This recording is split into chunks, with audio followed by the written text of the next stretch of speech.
We thought we'd bring the speeches inside because it's so hot outside. Thank you guys for showing up despite it being so hot. I don't know if the battery fire led to an increase in heat. Yeah, I'm sure it did help. Anyways, 2-year anniversary for our organization. Future Generations is about our future generations, and it's totally about, many of the things that I talked about in the video yesterday. On one side, it's about a lot of the freedom perspectives that we've been representing for a couple years, or at least 4 years, but I would say our entire existence.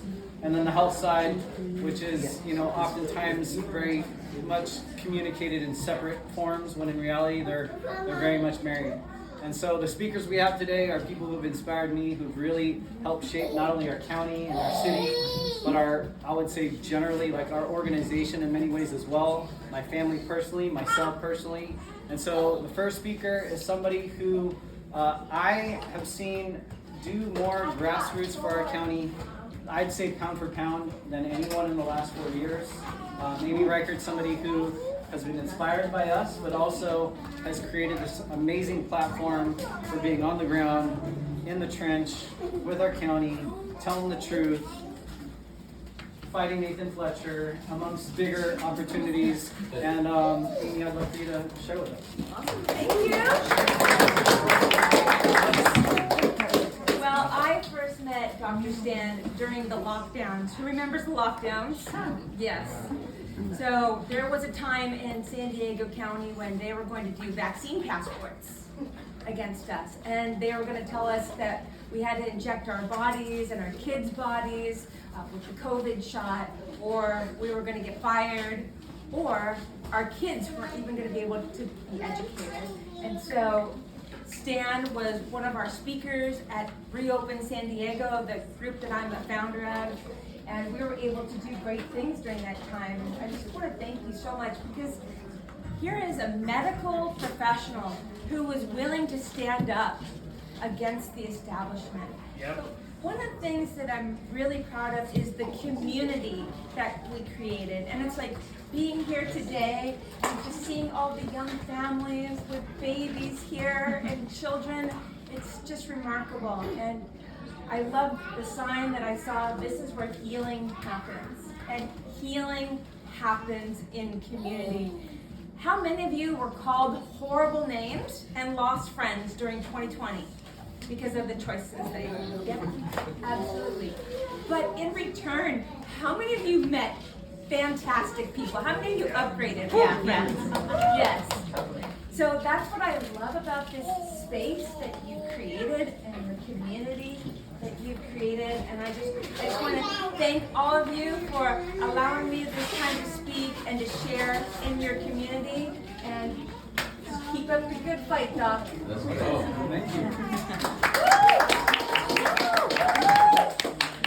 So there are some people, as I said yesterday, there are some people who have been in the trench, and then there are some people who are literally infrastructurally building that new world, that new infrastructure that we can all kind of move into. Kevin Muno is arguably, and I'm very biased to say this, the very best beef rancher, pasture-raised, regenerative beef rancher in the world.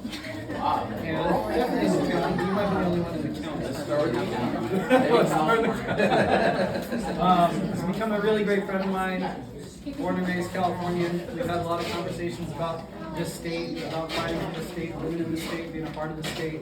But one of the most inspiring people that I've gotten to know over the last few years. Perennial Pastures Ranch. It's great to be here with you all, with fellow families and friends. Dr. Stan and I met, I believe it was on the podcast first, I believe. And we got into a really fun conversation about human health and soil health and regenerative agriculture, fungi, which was kind of a fun tangent. But I'm the founder of Perennial Pastures Ranch, and we ranch 16,000 acres here in San Diego County, and we have a network of partner ranches across the West who are on a mission. Can I give them to you, babe? On a mission to really transform human health. Our mission is enriching life by restoring connections, healing land, and nourishing people. And I just love the community that Dr. Stan's created because it's all about future generations. And in agriculture, if you go back far enough, the indigenous folks of the Iroquois Nation would plan 7 generations ahead. And that's what we're doing here. That's what we're trying to do at Perennial Pastures, and in this space that you guys are all a part of is plan for that many generations ahead. What does that take? Well, it takes a long-term approach. Soil health doesn't get built overnight, right? Working with nature is a partnership, and it's a long-term process, but it's so rewarding when we start to think of ourselves as nature. We're not disconnected, we're stewards of nature. And no matter what religious background you come from, I bet you there's a link to connecting back to nature. It's all about community, the human community, but also the natural community. And that's the beauty of regenerative agriculture. If you guys haven't seen any documentaries on regenerative agriculture yet, Kiss the Ground and Common Ground are good ones. There's some newer ones coming out, but I like where some of the direction in our politics is going. RFK's got the Make America Healthy program, bringing it back in to nutrient density, and his VP is big on regenerative agriculture. She was actually a big supporter of those documentaries I just mentioned. So it's an honor to be here. I would encourage you guys to look up regenerative agriculture, check out our company. If you guys want to come on a ranch tour or whatever, we do ranch tours frequently. We kind of calmed them down during the heat of the summer for obvious reasons, but love what you guys are doing here, Doc, and we're honored to be part of this community, and excited for what's to come, all the connections that we're going to make, and the good that we're going to do. Yeah.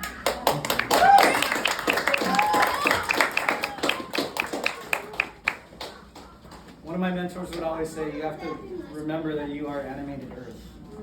You're an ecosystem of cells, and it just makes good sense that the body heals itself if you understand it through that lens, right?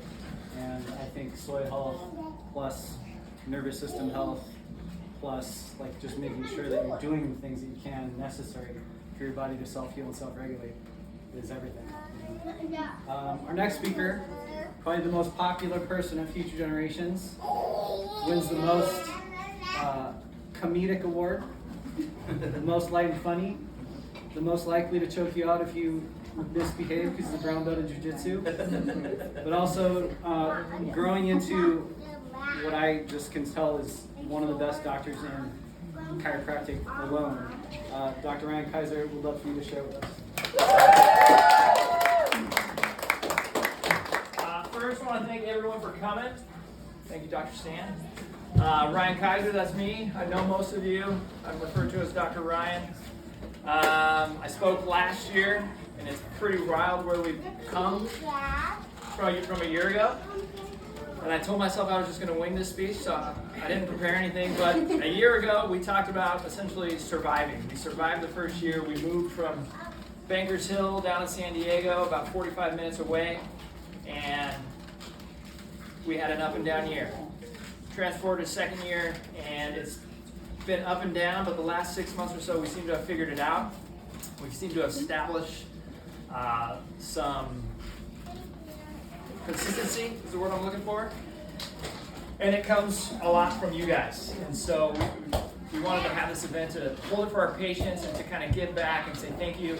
And also in the sense that we have a lot of things that seem to be kind of going our way, or they are going our way. And I said it in the team meeting the other day, but the universe seems to be pinging us that it's time for us to kind of explode and go to the next level.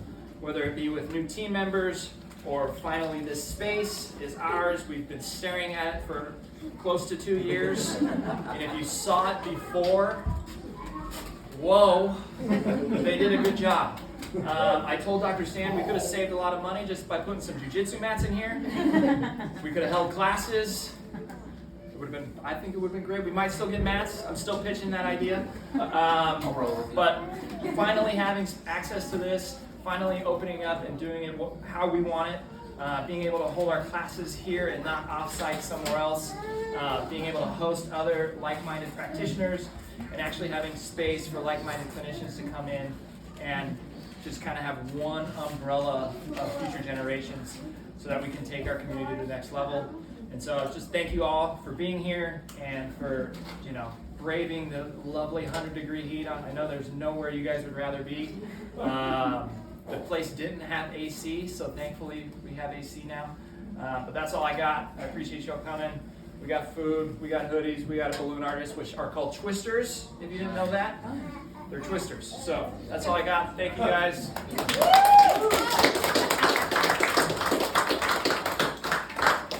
I think balloon artist is not politically correct anymore, so twister is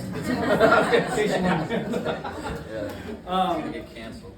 When we moved up here, actually before we moved up here, and I think the woman that we met at Escondido Park might have been, I haven't asked Toby, but I think it might have been Toby before we had Luca.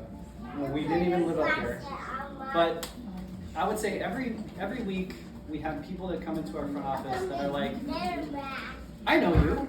And it's like a weird way that people are interconnected. And down south, I could count after 8 years in that Bakersfield office where they put in those bike lanes, right? They put in those bike lanes, and we used to do that before you made it really famous. We'd go outside with our cameras, and literally no one would ride bikes. Like 2 years of construction, take away all of our parking spots, no bike riders except for one of those old scooters, bird scooters. We had one patient eat it on a bird scooter in the bike lane, and he was like, I thought it was cool they could put the bike. Anyway, so long story short, we were there for 8 years, and we never, I wouldn't say we never had community, but it was very rare. Like we had 4 families in 8 years that walked to our office, one of which is now part of our team, right? And here, it's the opposite, where you meet the mayor and he's 5 generations in Escondido, or you meet Miles Grimes and he knows everybody in Escondido, or you meet Kendra and you're like, wait a minute, you actually have a very warm hug around so many of the families in Escondido. The Indie Soul is a homeschool enrichment program. My daughter just calls it nature school. It's at Escondido Park, and it was one of the first places that we just felt so at home. And it was one of those places also where families were just like, ooh, like you just know, like you get it. Like you get some of the things that we get, and you really start to feel a lot of synergy and welcoming and a lot of community. And so building that infrastructure, I've seen the Indie Soul blossom, I've seen it really grow, and it's one of the most inspiring communities, literally transforming lives from an educational perspective every day. Kendra, come on.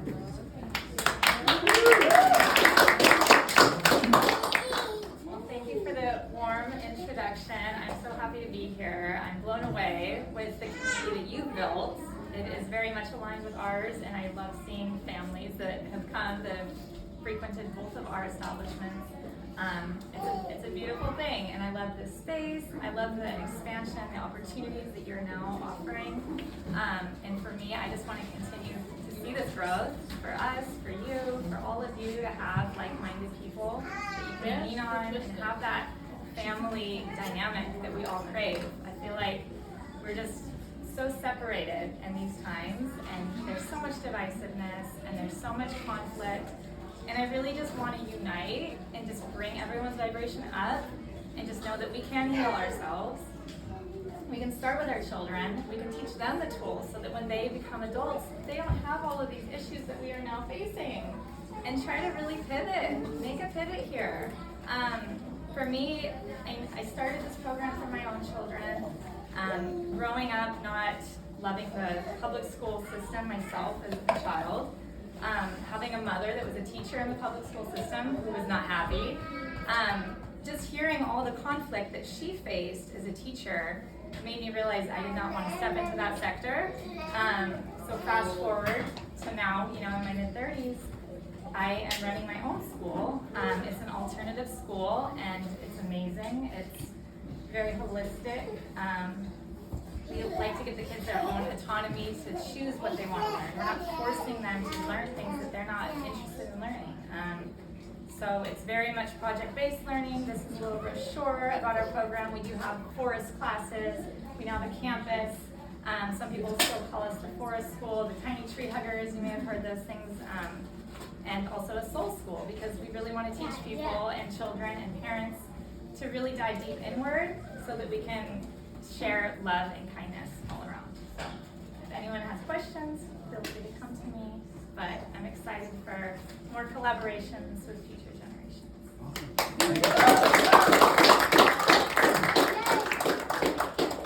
And our last speaker is somebody who I think we met a few weeks after we moved in. I think I was maybe stalking you a little bit. Yeah, definitely. Yeah, definitely. And I was just like, we're moving to your town. Help. Are we gonna have 24-hour surveillance cameras? And like it was just, we went that far, like on our first conversation. Yeah. And We did. and it's funny because I mentioned Dane's name to a few of our, just a few of my colleagues and friends. So many people after our podcast interview reached out and said, who is this guy? I'm so grateful that there's another leader in the county that at least is awake to what's going on. When I interviewed Dane, we talked about Agenda 2030, we talked about the sustainability something goals, SDGs or whatever. Yeah. There's like literally a World Economic Forum agenda that is being forwarded in our county, not by the supervisors, not necessarily by the mayor, but by SANDAG, Transportation, aka climate change. I'm remembering a lot of what you taught me. And it's awesome to have a native Escondidoan, Yeah, Escondido. Who not only has the roots here, but has a vision for what is to come. And your administration started the same time we essentially moved in. Thank you for the mayoral You were one of the first proclamation. businesses I came to. I know. Was it like did you have to hide? Yeah. Hide yourself? Wear a mask. Mayor White, thank you so much for being here. Thank you. Appreciate it. Awesome. Thank you for having me, everybody. It's good to be here.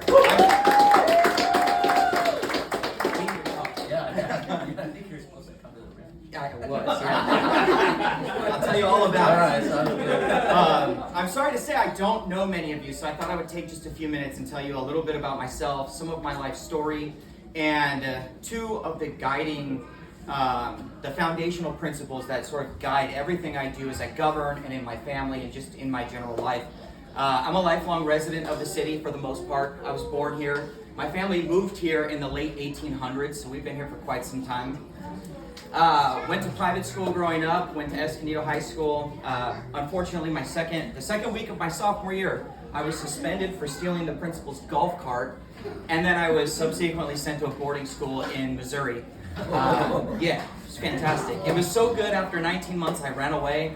I ended up in a really, really small town, Panguitch, Utah.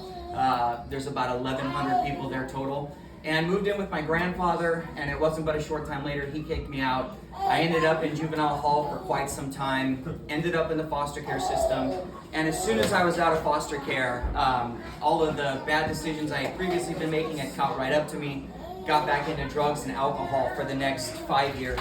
Kind of going back and forth between Utah and Escondido, in and out of homelessness, in and out of addiction, until a judge one day decided it was in my best interest to force me into rehab. And I ended up moving back to Escondido. My mom was kind enough to provide me a bed to sleep on in her garage while I went to rehab. And it's interesting, 3 months into this 6-month program, I was more miserable than I had ever been in my entire life. I mean, miserable and sober, friendless, almost jobless. And I came home one day and told my mom, this effort just isn't worth it. I'm doing everything that they told me to do, and I'm more miserable now than ever. And my sweet mother gave me some of the best advice I'd ever been given. She said, you're my son and I love you. Whatever decision you make, I'll support you, but why don't you pray about it and be specific about what you want? And see what God has to say about it before you move forward. So that night I said a prayer and I told God that if you want me to be successful in life, I need 3 things. I need new friends that will ride bikes with me, and a new girlfriend. A month later, I found the church that I now attend, and I found new friends that rode bike, and the woman who is now my wife. Within a month. And shortly after that, I served a mission, we got married, and I decided to get involved politically. I first ran for school board in 2016. I won again in 2020. And after that, the plan was to run for city council. It's kind of a big jump from school board to mayor. However, I was very unhappy with the mayor that we had, and there was nobody who was planning on challenging him. And I thought it was totally unacceptable for somebody that bad to go totally unopposed.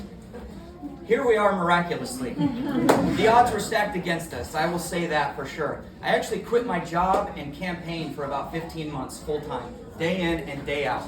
We raised about $130,000 to do this, and it paid off. And this has been the greatest experience of my entire life, outside of getting married and having kids. There was a newspaper article published a few days after I was sworn in, and it's a picture of me getting sworn in, and the title is, "New Mayor Promises to Leave the City Better Than He Found It."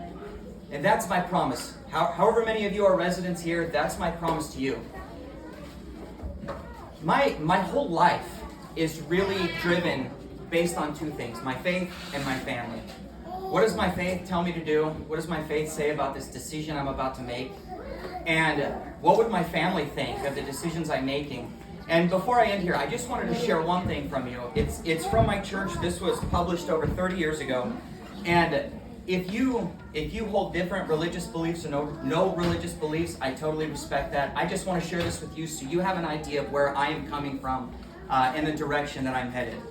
This says, "We solemnly proclaim that marriage between a man and a woman is ordained of God and that the family is central to the Creator's plan.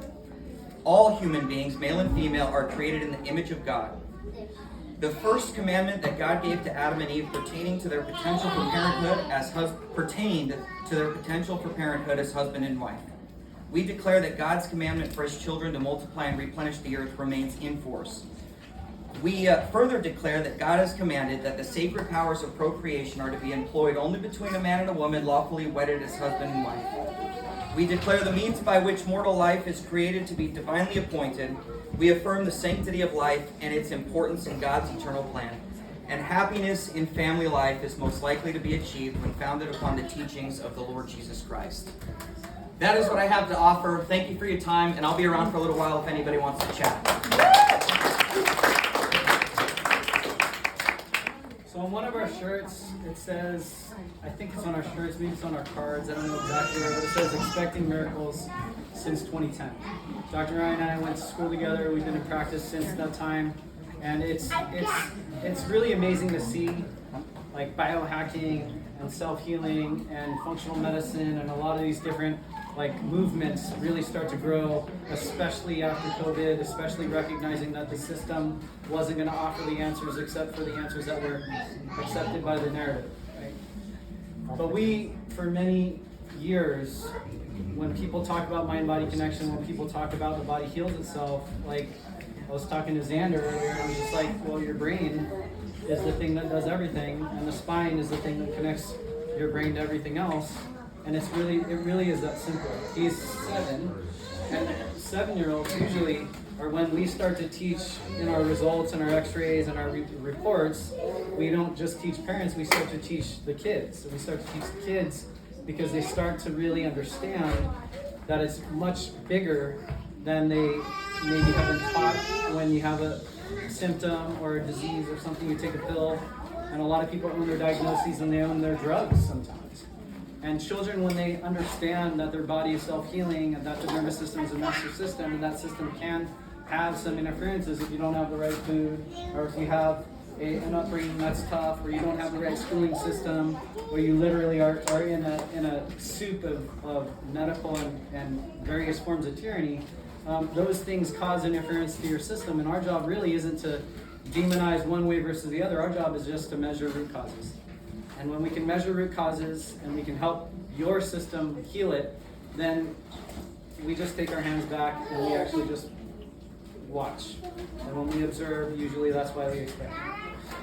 When you do that for one family member, it makes a ripple effect. When you do that for a whole family, which many of you are whole families in our practice, you see a dramatic transformation of communities. And that's like been my vision for so long, in the sense that, I don't know, I think it was a solo cast that just released this week, where I've done a couple different dads groups and dads programs. And one of the ones that was really, really inspiring for me was the guy was talking to me, because I was talking about future generations. He's like, well, you also have to think about that you are the future generations of the previous generations. And if you go back 10 generations, anybody know this already? 10 generations, you go back, how many people have had to come together and procreate just to make you possible? If you go back 10 generations, it's 1,024 people, right? Over 1,000 people didn't just have to come together, didn't just have to meet, they had to actually procreate and actually have a baby, and that those two people had to come together, and you multiply that 10 generations, it's over 1,000 people. If you think about one intimate experience where you are conceived, it is 100 million sperm, it is that egg that month that ovulates at that moment, and the odds of being you are, it's a miracle every time.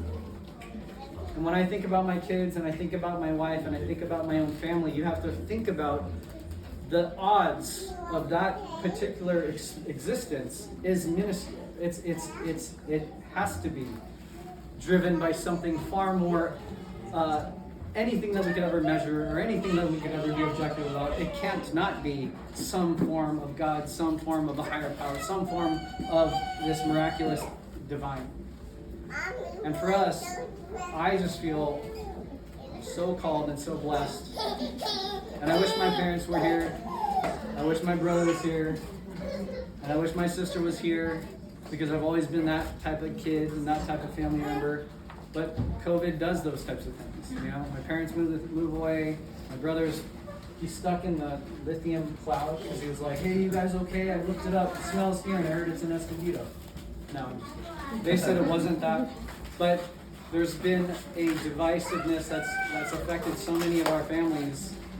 And when you actually sit back and think about it, as Amy said, that the people who then come into that vacuum and that void are almost always a refinement and more aligned with who you actually are more authentically, and driven to you by God, driven to you by this miraculous force that says, do this with it.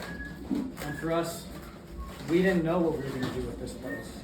And we still don't know what we're going to do with this place. But what we do know is that for 14 years, we know that the families that are in our practice are safer, are healthier, are more free than the families that aren't in our practice.